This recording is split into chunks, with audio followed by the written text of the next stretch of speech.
ఒకతను అడిగాడు, సార్ నాకు సెన్సిటివ్ పెనిస్ ఉంది, యునానిలో దీనికి ఎలాంటి వైద్యం ఉంటుంది అంటే, నా వీడియో చూసి ఆయనకు సందేహం వచ్చేసింది. సెన్సిటివ్ సమస్య అంటే ఏంటిది? యాక్చువల్గా సెన్సిటివ్ ముందు భాగం చాలా సెన్సేషన్గా మారటం వల్ల ఇక్కడ వచ్చి ఒక కెమికల్ కూడుకుంటుంది.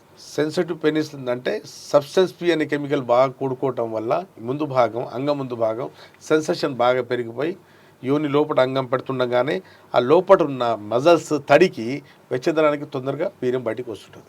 ఈ సెన్సేషన్ తగ్గిస్తే ఆ సమస్య లేకుండా పోతుంది. యునానిలో ఏంటంటే ఓరల్ మెడికేషన్ ఇస్తాం, ఇక్కడ లోకల్ పెట్టే కొన్ని క్రీమ్స్ ఉంటాయి, ఆ క్రీమ్స్ పెట్టే వరకు శాశ్వతంగా ఇది సెన్సేషన్ తగ్గిపోయి మళ్ళీ సెక్స్ నార్మల్ చేసుకోగలుగుతాడు. విన్నారు కదండి ప్రేక్షకులు, మీలో ఎవరికైనా సెన్సిటివ్ పెనిస్ అనే సమస్య ఉండి మీరు సెక్స్లో సతమతం అవుతున్నారనుకోండి, మీ ఇంట్లో గొడవలు అవుతున్నాయి, భార్యతో మనస్పర్ధాలు పెరిగిపోయి అన్యోన్యత తగ్గిపోతుంది అనుకోండి, స్క్రీన్ మీద ఉన్న నెంబర్కు నాకు సంప్రదించండి. లోకాన దేశాన ఏ మూలాన్న కూడా పెయిడ్ కన్సల్టేషన్ తీసుకోవచ్చు. దగ్గరలో ఉంటే నేరుగా నాతో కలిసి ట్రీట్మెంట్ తీసుకోవచ్చు. అప్పటి వరకు సెలవు.